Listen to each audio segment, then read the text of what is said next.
দিন শুক্রবার, এটার উপলক্ষে অনেকগুলো আমল আছে। এটা হলো সপ্তাহের সবচেয়ে সেরা দিন, শ্রেষ্ঠ দিন। এটা হলো ইমানদারের জন্য ঈদের দিন, গরিবের উৎসবের দিন, সাপ্তাহিক ঈদ। এই জন্য এই দিনে আলাদা করে রোজা রাখাও মাকরুহ। শুধু জুমার দিন উপলক্ষে রোজা রাখার পর উলামা ইকরাম নিষেধ করেন। হ্যাঁ, কেউ চান্দ্র মাসের 13, 14, 15 বীজের রোজা রাখছেন বা আশুরা রোজা রাখছেন, সেই হিসাবে শুক্রবার পড়ে গেছে, সেটা ভিন্ন কথা। কিন্তু এটা ছাড়া এমনিতে শুক্রবার হিসাবে আলাদা করে রোজা রাখা যাবে না। জুমার দিন উপলক্ষে সবচেয়ে বেশি পরিমাণে যে আমলটা করতে হবে, পরিমাণে সবচাইতে বেশি করতে হবে, সেটা হলো দুরূদ শরীফের আমল। কিসের আমল? কারণ নবী করিম সাল্লাল্লাহু আলাইহি ওয়াসাল্লাম বলেছেন, আকফিরু আলাইয়া মিনাস সালাতি মিন ইয়াউমিল জুমআতি ওয়া লাইলাতিল জুমআহ। তোমরা জুমার দিন এবং জুমার রাত হলো বৃহস্পতিবার দিবাগত রাত, অর্থাৎ বৃহস্পতিবার সূর্য অস্ত হয়ে গেছে, জুমার দিন শুরু। তো এই জুমার রাত এবং জুমার দিন, এই উভয়টাতে তোমরা আমার প্রতি বেশি বেশি করে দুরূদ প্রেরণ করো, আমার জন্য আল্লাহর কাছে দোয়া পেশ করো। ফাইন্না সালাতাকুম মারুদাতুন আলাই, কারণ তোমরা যে দুরূদ পাঠ করো আমার জন্য, এটা আল্লাহর ফেরেশতারা আমার কাছে নিয়ে পেশ করে যে, হে আল্লাহর রাসূল, পৃথিবীর অমুক দেশ, অমুক প্রান্ত থেকে অমুকের ছেলে অমুক আপনার জন্য দুরূদ পেশ করেছে। এটা তোমাদের এই রিপোর্টটা আল্লাহর ফেরেশতা আমার কাছে বলে, উপস্থিত করে। এই জন্য তোমরা জুমার দিনে আসলে বেশি বেশি করে দুরূদ পাঠ করবা। দুরূদ হলো নবী সাল্লাল্লাহু আলাইহি ওয়াসাল্লামের জন্য দোয়া। ওনার জন্য আমাদের দোয়া করলে আমাদের লাভ। আল্লাহ তাআলা তো তার রাসূলের প্রতি রহমত এমনি নাজিল করবেন, আমরা দোয়া করলেও করবেন, না করলেও। কিন্তু আমরা যদি দোয়া করি তাহলে সেক্ষেত্রে ওনার লাভ হোক না হোক আমাদের লাভ নিশ্চিত, নিজেদের লাভ নিশ্চিত। আল্লাহ তাআলা তার রাসূল সাল্লাল্লাহু আলাইহি সাল্লামকে অনেক ভালোবাসেন, অনেক মহব্বত করেন। তার নবীকে তিনি অনেক মহব্বত করেন দেখে তার নবী, তার জন্য কেউ দোয়া করলেও আল্লাহ তাআলা তার প্রতি রহমত নাজিল করে। আর শুধু রহমত নাজিল না, মান সাল্লা আলাইয়া মাররাতান সাল্লাল্লাহু আলাইহি আশারা। নবী সাল্লাল্লাহু আলাইহি সাল্লাম বলেছেন, যে ব্যক্তি আমার প্রতি একবার দুরূদ প্রেরণ করে, একবার নবীজির জন্য দোয়া করে, আল্লাহ তাআলা ওই ব্যক্তির প্রতি 10 বার রহমত নাজিল করে। কয়বার রহমত নাজিল করে? রহমত নাজিলের মানে বুঝেন? 10 বার আল্লাহ অনুগ্রহ করেন, দয়া করেন। আপনার জীবনে এমন একটা মুসিবতে, এমন একটা জায়গা যেখানে আল্লাহর দয়া ছাড়া আপনার উপায় নাই, এরকম 10 বার আপনার জীবনে রহমত আল্লাহ তাআলা নাজিল করবেন, অবতীর্ণ করবেন, আপনার জন্য রহমত অনুগ্রহ আল্লাহ তাআলা করবেন যদি আপনি একবার দুরূদ পাঠ করেন। তাহলে প্রতি সপ্তাহে জুমার দিনে, জুমার রাতে যদি আপনি 100, 200, 300 বার, 1000 বার দুরূদ আপনি প্রেরণ করতে পারেন, তাহলে এই 10 বার আপনার গুণ করে আপনি হিসাব করেন যে কতবার আল্লাহ তাআলার রহমতের হকদার, ভাগীদার, পাওনাদার আপনি হয়ে যাবেন ইনশাআল্লাহ। অতএব জুমার দিনে দুরূদ বিশেষ করে পড়বো তো ইনশাআল্লাহ। দুরূদ পাঠের শ্রেষ্ঠ সিজনই হলো জুমার দিন। দুরূদ পাঠের শ্রেষ্ঠ সিজন কোনটা? জুমার দিন, জুমার রাত। এটা হলো দুরূদ পাঠের সবচেয়ে উত্তম মৌসুম এবং শ্রেষ্ঠ সিজন। চেষ্টা করবো তো আমল করার ইনশাআল্লাহ। এখন থেকে বৃহস্পতিবার সন্ধ্যা হলে শুক্রবার সন্ধ্যা পর্যন্ত দুরূদ সারা সপ্তাহ প্রতিদিনই কম বেশি পড়বেন। কিন্তু এই জুমার দিন যখন আসবে তখন দুরূদের পরিমাণ অনেক বেড়ে যাবে ইনশাআল্লাহ। সবাই চেষ্টা করবো তো, আমল করবেন তো ইনশাআল্লাহ।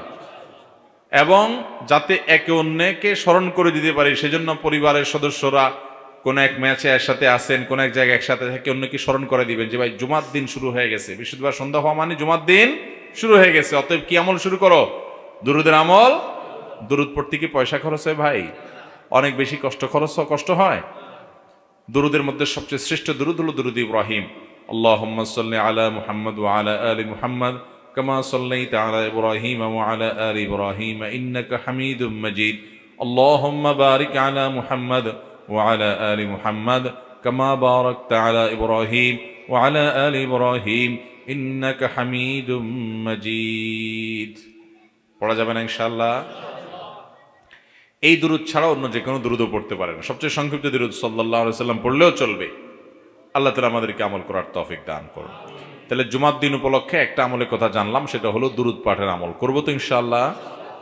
নাম্বার 2, জুমার দিন ফজরের নামাজ পুরুষরা জামাতের সাথে পড়বেন। আর মহিলাদের আমল হলো বাসার পুরুষগুলার সবগুলারে উঠে মসজিদের দিকে পাঠিয়ে দিবেন। এটা হলো জুমার দিনের ফজরের সময়ের আমল। নবী করিম সাল্লাল্লাহু আলাইহি সাল্লাম বলেছেন, আফদালুস সালাওয়াতি ইনদাল্লাহ সালাতুল ফজরি মাআল জামাআতি ইয়াউমাল জুমআহ। যত নামাজ আছে ওয়াক্তিয়া, এই ওয়াক্তিয়া 5 ওয়াক্ত নামাজের মধ্যে আল্লাহর কাছে সবচেয়ে শ্রেষ্ঠ হলো জুমার দিনে ফজরের নামাজ পুরুষরা জামাতের সাথে পড়লে এটা হলো আল্লাহর কাছে সবচেয়ে শ্রেষ্ঠ। এই জন্য সপ্তাহে অন্য সব দিন তো পড়বেনই, জুমার দিন আরো বিশেষ গুরুত্বের সাথে অবশ্যই জামাতের সাথে ফজর পড়তে হবে। এটা জুমার দিনের স্পেশাল আমল, বিশেষ গুরুত্বপূর্ণ আমল। চেষ্টা করবো তো ইনশাআল্লাহ। কিন্তু শুক্রবারে ফজর নামাজ পড়াটা অন্য দিন ফজরের চাইতে বরং আরো কঠিন হয়। কেন কঠিন হয়? কারণ শুক্রবারে অফিস আদালত থাকে না, দোকানপাট থাকে না, আপনার স্কুল মাদ্রাসা থাকে না, যার কারণে আমরা মনে করি শুক্রবারে সকালে তো একটা লম্বা ঘুম দেওয়া যাবে, বিদায় বৃহস্পতিবার রাত্রে শুতে শুতে একটু দেরি করেই সবাই শোয়। ফজর নামাজ অনেকে জামাতের সাথে আর পড়তে পারেন। এই জন্য ভাইরা আমার, শয়তান জানে কোন আমল করলে আমরা লাভবান হয়ে যাবে, জন্য সে ওইটা যেন করতে না পারি চক্রান্ত করে। এই জন্য জুমার দিনে ফজর নামাজ পড়ার চেষ্টা করবো তো ইনশাআল্লাহ। দুই নম্বর আমল গেল। 3 নম্বর আমল হলো জুমার দিনে 4টি কাজ করবেন। এই 4 কাজে মিলে একটা আমল, সেটা হলো 3 নম্বর। সেটা কি? নবী আলাইহিস সালাম বলেছেন, মান বাক্কারা ইয়াউমাল জুমআতি ওয়াবতাকার, যে জুমার দিন আগে আগে ঘুম থেকে উঠবে, ভোরে ঘুম থেকে উঠবে, ওই যে ফজর পড়বে, ওয়াগাসসালা ওয়াগতাসাল, ফরজ গোসল হলে ফরজ গোসল করবে এবং উত্তম রূপে গোসল করবে জুমার দিনের জন্য, এবং ওয়ামাশা ইলাল মসজিদি ওয়ালাম ইয়ারকাব, পায়ে হেঁটে মসজিদে যাবে, বাহনে চড়বে না। ওয়াদানা মিনাল ইমামি ওয়ালাম ইয়ালগু, ইমামের খুব কাছাকাছি গিয়ে বসবে, আগে আগে যাবে, ইমামের একদম কাছাকাছি গিয়ে বসবে, এবং খুতবা শেষ হবে, নামাজ শেষ হবে, এর মধ্যে কোনো বেহুদা কথা বলবে না, বেহুদা কাজ করবে না। মসজিদে গিয়ে যত সময় সম্ভব 2 রাকাত করে নফল নামাজ পড়বে, কোরআন তেলাওয়াত করবে, ভালো কাজ করবে, বেহুদা কাজ করবে, চুপচাপ খুতবা শুনবে। এই 4 কাজ যদি কেউ করে, আবারও বলি 4 কাজ কি কি? আগে আগে ঘুম থেকে উঠা, আগে আগে মসজিদে যাওয়া, গোসল করা উত্তম রূপে, পায়ে হেঁটে মসজিদে যাওয়া, ইমামের কাছাকাছি গিয়ে বসা, অহেতুক কথা কাজ না করা। এই 4 কাজ যদি কেউ করে, নবী করিম সাল্লাল্লাহু আলাইহি সাল্লাম বলেছেন, আল্লাহ রাব্বুল আলামিন তাকে এই কাজগুলোর বিনিময়ে, সে যে বাসা থেকে মসজিদ পর্যন্ত আসলো, প্রতি কদমে 1 বছর রাত জেগে নফল নামাজ পড়া আর দিনে নফল রোজা রাখার সব আল্লাহ তাআলা তাকে দান করবেন, প্রতি কদমের বিনিময়ে। তাহলে আপনার বাড়ি থেকে মসজিদে আসতে যদি 200 কদম হয়, 200 কদম হইলে 200 বছর রাত জেগে তাহাজ্জুদ পড়া আর দিনভর নফল রোজা রাখা, টানা 200 বছর পর্যন্ত করা, এটার সব আপনি পাবেন প্রতি সপ্তাহে চাইলেই। অনেক মুহাদ্দিস এবং অনেক হাদিস বিশ্লেষক ওলামায়ে কেরাম বলেছেন, কোরআন হাদিসে যত আমলের, যত ফজিলতের কথা বলা আছে, এর চাইতে কোনো ফজিলতপূর্ণ আমল আরেকটা আর নাই। মানে এত বিপুল পরিমাণ সওয়াবের কথা অন্য কোনো আমলের বিপরীতে আল্লাহ ওয়াদা করেন নাই। তাহলে জুমার দিনের এই আমলটা করবো তো ইনশাআল্লাহ। আগে আগে ঘুম থেকে উঠা, ওই যে ফজর তো মসজিদে পড়বেই, এবং উত্তম রূপে গোসল করা, পায়ে হেঁটে মসজিদে যাওয়া, ইমামের কাছাকাছি গিয়ে বসে খুতবা শ্রবণ করা পর্যন্ত কোনো কথাবার্তা না বলা, তেলাওয়াত জিকির আজকার ইত্যাদিতে মশগুল থাকা, এই কাজটা যদি আপনি করতে পারেন, তাহলে প্রতি কদমের বিনিময়ে 1 বছর নফল রোজা, 1 বছর রাত জেগে নফল ইবাদত করা সহজ কথা না। এটার সব আল্লাহ তাআলা দান করবেন প্রতি কদমের বিনিময়ে। আল্লাহ আমাদের সবাইকে তৌফিক দান করুন। তাহলে মোট কয়টা আমলের কথা বললাম? 3টা। দুরুদের আমল,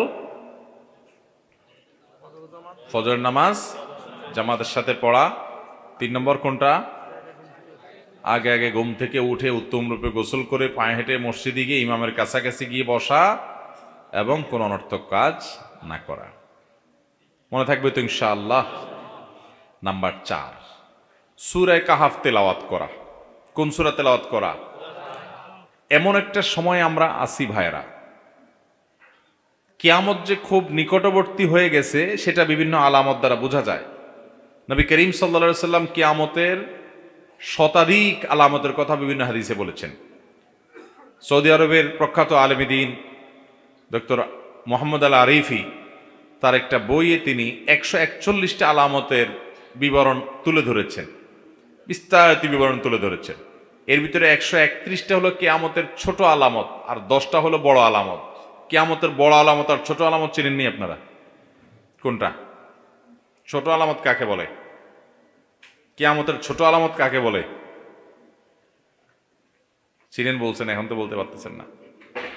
আমার প্রশ্নের উত্তর দিলে নগদ সাথে সাথে পুরস্কার। আমি পুরস্কার নিয়ে যাই সব মাহফিলে। উত্তর দিতে পারলে পুরস্কার। ওয়াজ শুনতে হবে আমল করার জন্য, মুখস্থ করে আমলের নিয়ত করে বাড়িতে যেতে হবে। কানসুক করে গেলে হবে? কি ওয়াজ করছে হুজুর, ওরে বাবারে, হাসায়া কান্দায় শেষ করে ফেলছে, কিন্তু আমি বাড়িতে কিছু নিতে পারলাম না। এই ওয়াজের কোনো লাভ আছে?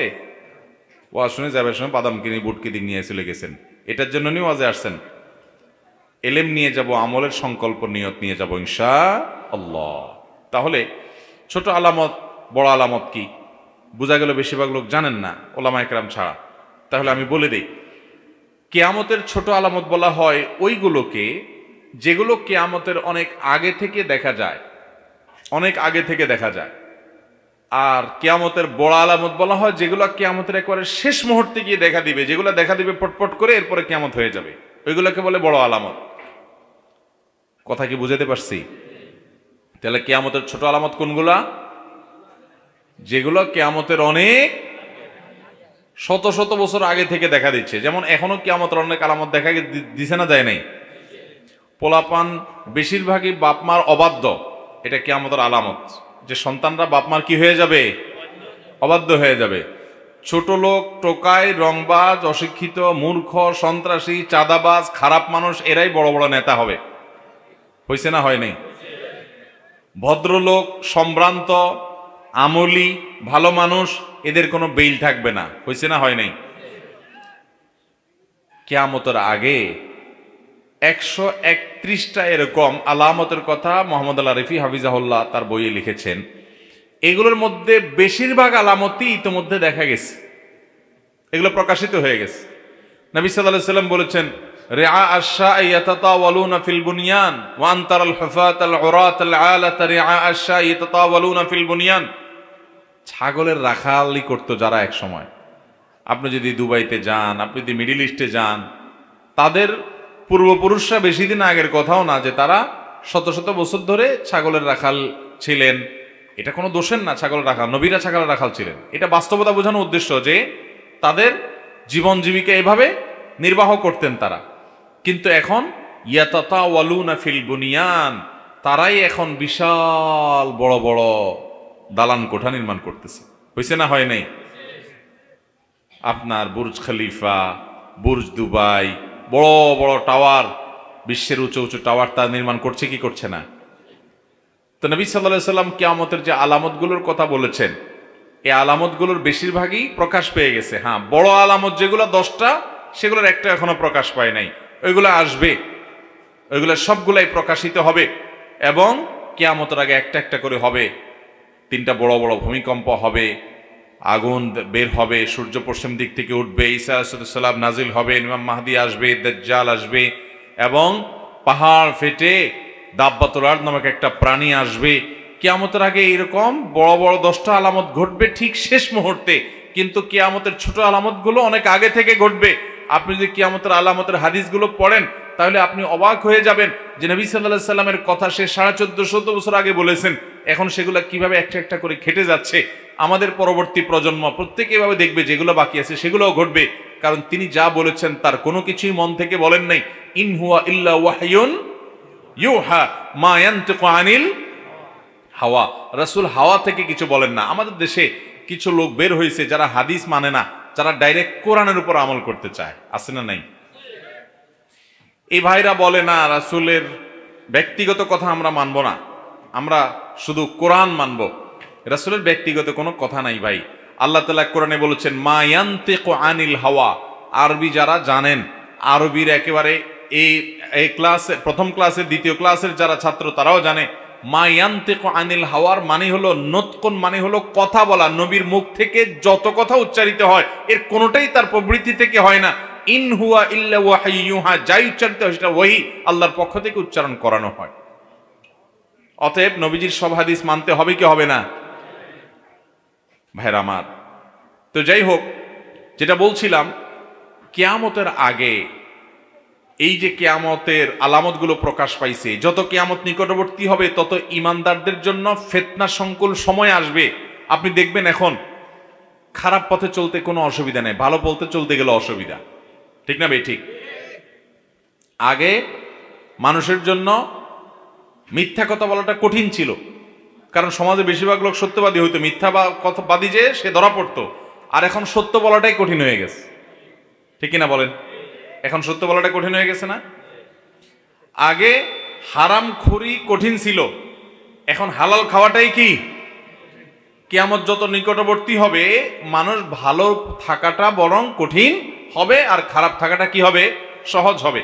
এরকম ফিতনা সংকুল সময়ে আমাদের ঈমান এবং তাকওয়া হেফাজত করা, এটা চারটিখানি কথা না। নবী করিম সাল্লাল্লাহু আলাইহি সাল্লাম বলেছেন যে শেষ জামানাতে কিয়ামতের আগে ঈমান ধরে রাখা এটা হলো হাতে জ্বলন্ত কয়লা মুঠ করে ধরে রাখার চাইতে কঠিন। ওইটা যেরকম কঠিন কাজ, ঈমান রাখাটা সেরকম কঠিন কাজ। সেরকম সময় কিন্তু আমরা পার করতেছি এখন ভাইরা। এই রকম সময়ে আল্লাহ তাআলা আমাদেরকে, আমাদের ঈমানকে, আমলকে, তাকওয়াকে ফিতনা মুক্ত রাখুন। আমরা চাই কি চাই না? যদি চান তাহলে একটা বড় আমল হলো সূরা কাহাফ। সূরা কাহাফ, নবী করিম সাল্লাল্লাহু আলাইহি সাল্লাম বলেছেন সূরা কাহাফ যে জুমার দিন তেলাওয়াত করবে এটা তার জন্য আলোর কাজ দিবে, আলো, লাইট, ফোকাসের কাজ দিবে। ফিতনার অন্ধকার, কোন দিকে যাবেন বুঝতে পারতেছেন না, এক একজন এক এক দিক ডাকতেছে, এই সূরা তেলাওয়াত করবেন, আল্লাহ তাআলা আপনাকে পথ দেখাবেন, আল্লাহ নিজে গাইড করবেন আপনাকে। ফিতনার সময় মানুষ দাজ্জালে ফিতনা, দাজ্জালি পনার ফিতনায় পড়বে, আল্লাহ আপনাকে হেদায়েতের পথে গাইডলাইন করবেন। এবং কিয়ামতের দিন যখন অন্ধকারে, গুটগুটে অন্ধকারে মানুষ থাকবে, আল্লাহ আপনাকে গাইড করবেন। কিসের বিনিময়ে? সূরা কাহাফ তেলাওয়াত করার। বিশেষ করে সূরা কাহাফের প্রথম 10 আয়াত যদি কেউ তেলাওয়াত করে আল্লাহ তাআলা তাকে দাজ্জালের ফিতনা থেকে বাঁচাবেন, এই ওয়াদা নবী সাল্লাল্লাহু আলাইহি সাল্লাম করেছেন। এই জন্য জুমার দিন কখনো সূরা কাহাফের তেলাওয়াত ছাড়া যাবে না ইনশাআল্লাহ। চেষ্টা করব তো ভাইরা আমার। সূরা কাহাফটা আয়তনে একটু বড়, পড়তে একটু বেশি সময় লাগবে। আপনি তেলাওয়াত করতে জানেন না তো আপনি অন্তত শুনেন, কিন্তু তেলাওয়াত করতে যদি জানেন তাহলে অবশ্যই তেলাওয়াত করবেন। যদি খুব আস্তে আস্তে তেলাওয়াত করেন তাহলে 30 মিনিট লাগবে, 40 মিনিট লাগবে, এর বেশি লাগবে না। তাহলে ইনশাআল্লাহ সূরা কাহাফ জুমার দিন তেলাওয়াত করব তো ইনশাআল্লাহ। ফেসবুকের এই যুগে, ইউটিউবের এই যুগে আমাদের দিনদার ভাইরা যারা 5 ওয়াক্ত নামাজ পড়ার চেষ্টা করেন, সে ভাইদেরও কোরআন তেলাওয়াত করা হয় না ভাই। কোরআনটার প্রতি আমাদের আজকে অবিচার সকল সীমা ছাড়িয়ে গেছে। অন্য সব আমল টুকটাক করা গেলেও কোরআনকে আমরা সময় দিতে পারি না। অথচ ওয়াকাল রাসূল ইয়া রাব্বি ইন্না কওমি ইত্তাখাযু হাযাল কুরআনা মাহজুরা। কিয়ামতের দিন কিন্তু আল্লাহর রাসূল আল্লাহর সামনে নালিশ করবেন যে আল্লাহ, আমার জাতি এই কোরআনকে তারা পরিত্যাগ করছে, পরিহার করছে, কোরআনকে তারা অ্যাভয়েড করেছিল, এই কোরআনকে তারা সময় দেয় নাই, কোরআনের কথা তারা শুনে নাই, মানে নাই, ঈমান আনে নাই। এই নালিশ নবীজি আল্লাহর কাছে করবেন কোরআন পরিত্যাগকারীদের বিরুদ্ধে। অতএব কোরআন পরিত্যাগ এটা ভয়াবহ অপরাধ। কিন্তু আজ মুসলিম মিল্লাত গোটা দুনিয়াতে দেখবেন যে কোরআন পড়ার সময় আমাদের হাতে নাই। এর অন্যতম কারণ হলো স্মার্টফোন। এটা আমাদেরকে এত এঙ্গেজ করে ফেলছে যে কোরআন তেলাওয়াত করার সময় আমাদের হাতে। তো সপ্তাহের অন্য দিন আপনি তেলাওয়াত করতে পারেন বা না পারেন, যতটুকু করেন বা না করেন, অবশ্যই আপনি সপ্তাহে জুমার দিন সূরা কাহাফটা তেলাওয়াত করেন, তাহলে অন্তত সারা সপ্তাহের কিছুটা হইলেও আপনি রসদ নিয়ে ফেলতে পারবেন। যদিও প্রতিদিনই তেলাওয়াত করা উচিত। চেষ্টা করবো তো ইনশাআল্লাহ সূরা কাহাফ তেলাওয়াত করতে। তাহলে কয়টা আমলে গেল কথা? 4টা। প্রথমটা কি গেল? দুরূদ শরীফ। দ্বিতীয়টা মুহাদ্দিসগণ, হাদিস বিশারদগণ, হাদিস বিশ্লেষক উলামায়ে কেরাম গবেষণা করে বিভিন্ন রকমের সময় বের করেছেন। কেউ জুমার নামাজের আগে পরের বিভিন্ন সময়ের কথা বলেছেন, কেউ অন্য সময়ের কথা বলেছেন। তবে বেশিরভাগ ওলামাদের মত হলো, বেশিরভাগ মুহাক্কিকদের মত হলো জুমার দিন শেষ প্রহর অর্থাৎ সূর্য আসরের পর থেকে নিয়ে সূর্য ডুবার আগ পর্যন্ত এই সময়টাতে দোয়া কবুল হয়। এই জন্য আল্লাহর নেককার, ইমানদার, মুত্তাকি, পরহেজগার আল্লাহওয়ালা মানুষদেরকে দেখবেন জুমার দিন সূর্য ডুবার আগে তারা দোয়ায় মাশগুল হয়ে যায়, দোয়ায় মগ্ন হন। যারা বিশেষ করে মক্কা মদিনা যাওয়ার তৌফিক হয়েছে, হারামাইনে দেখবেন সারা দুনিয়া থেকে আল্লাহর নেককার বান্দারা, আল্লাহর আমল পাগল বান্দারা, জান্নাতের পথযাত্রী মানুষগুলো দেখবেন এই সময়টাতে খুব বেশি দোয়ায় মাশগুল হয়ে গেছে। আমার দেশে বেশিরভাগ মানুষ আমরা জানি না, যার কারণে এই আমলটা আমাদের হয় না। জুমার দিন সারা দিনভর আপনি দোয়া করবেন বেশি বেশি করে, স্পেশাল ভাবে চেষ্টা করবেন সূর্য ডুবার আগে আল্লাহর কাছে নিজের মনের সব চাওয়াগুলোকে পেশ করবেন, দোয়া করবেন। ঠিক আছে তো ইনশাআল্লাহ? তাহলে এই 5টা আমল হলো। এই 5টা আমল প্রত্যেক জুমা আমরা করার চেষ্টা করব। দুরুদ বিশেষ করে পড়া, জুমার দিন পুরুষরা ফজর নামাজ জামাতের সাথে পড়া, মহিলারা পুরুষদেরকে উঠায়া যে কোনোভাবে হোক বিশুদ্ধবারে তাড়াতাড়ি শোয়াই দিবেন ছেলেদেরকে, যেন তারা ফজর নামাজ জামাতের সাথে পড়ার নিয়তে শোয়, আগে আগে শোয়াই দিবেন যাতে করে তারা পড়তে পারে। এরপরে ঘুম থেকে উঠাই দিবেন, আপনার এর মাধ্যমে এই সওয়াব পাবেন। এবং সেই সাথে সূরা কাহাফ তেলাওয়াত করবেন এবং মসজিদে ওই যে তাড়াতাড়ি আসবেন, জুমার নামাজে ইমাম সাহেবের কাছাকাছি যাবেন, গোসল করবেন, পায়ে হেঁটে আসবেন, এগুলো করবেন। এবং সর্বশেষ হলো দোয়া করবেন দিনভর, বিশেষ করে সূর্য ডুবার আগে আগে। আমল করবো তো ইনশাআল্লাহ?